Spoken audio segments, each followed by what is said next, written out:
Jamie, great to have you here in Brentwood for the English Open. I hear you're a really big snooker fan supporting Matt Selt today. Unfortunately lost to Judd, but put up a good fight this week. And how's your day been today? Yeah, it's been brilliant. First time here, which is bizarre because it's only down the road. But I was ashamed to see Matt lose, but it was brilliant to come and watch and saw some great snooker and yeah, thoroughly enjoyed it. And you're a really big snooker fan? I am, yeah. So I was probably a massive snooker fan growing up.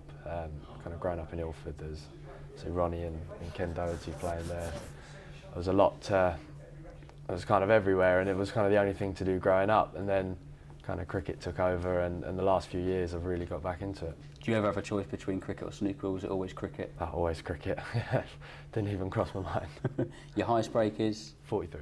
Good, it's good. It's good. I want to get above 50, but that's the target. Ask Matt to give you a few tips.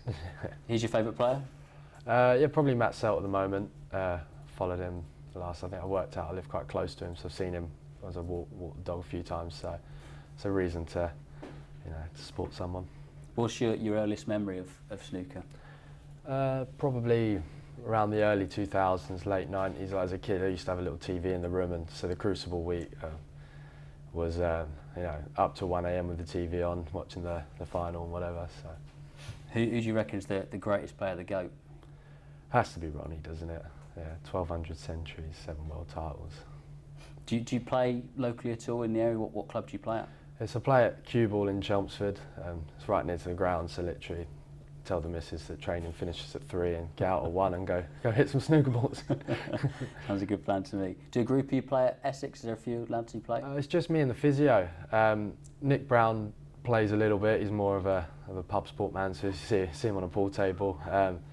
But yeah, me and the physio try and play as we take our cues to away games, and I think I'm a member at about 5 different clubs around the country at the moment. I'm trying to think on the cricket circuit who plays. I know Chris Wokes plays a bit. He's pretty decent. Do you know any guys who play? Yeah, I played with Tom Helm a few weeks ago at Middlesex. I believe their director of cricket, Alan Coleman's a good snooker player. I keep hearing about how good he is anyway. I've yet to see it, but yeah, I think there's a few kicking around. Put your knowledge to the test. Who do you reckon wins this week in Brentwood the English Open? Who do you think's got the name on the trophy? It's tough to look past Judd, especially the way he started a bit slow in that game, but the way he mopped up when he got a chance at the end there. Obviously Higgins is, if he gets it right.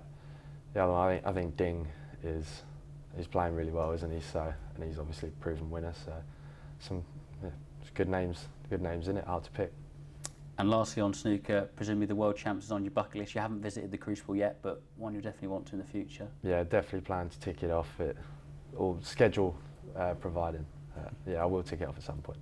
In terms of the cricket, a really good season for Essex, despite not getting your hands on a trophy. Just missed out the county championship to Surrey a couple of weeks ago, and also on finals day to Somerset as well. But overall, really pleasing season, I suppose. Yeah, I think there are a lot of clubs that go a whole season without even getting, being able to sniff finals day or get close to winning a championship. So to be in contention for 2, well, I think it's a great effort.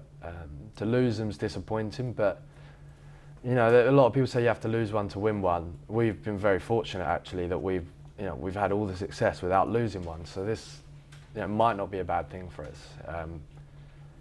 Getting close, tasting it without getting it. Hopefully it just brings everyone back with that added motivation next year.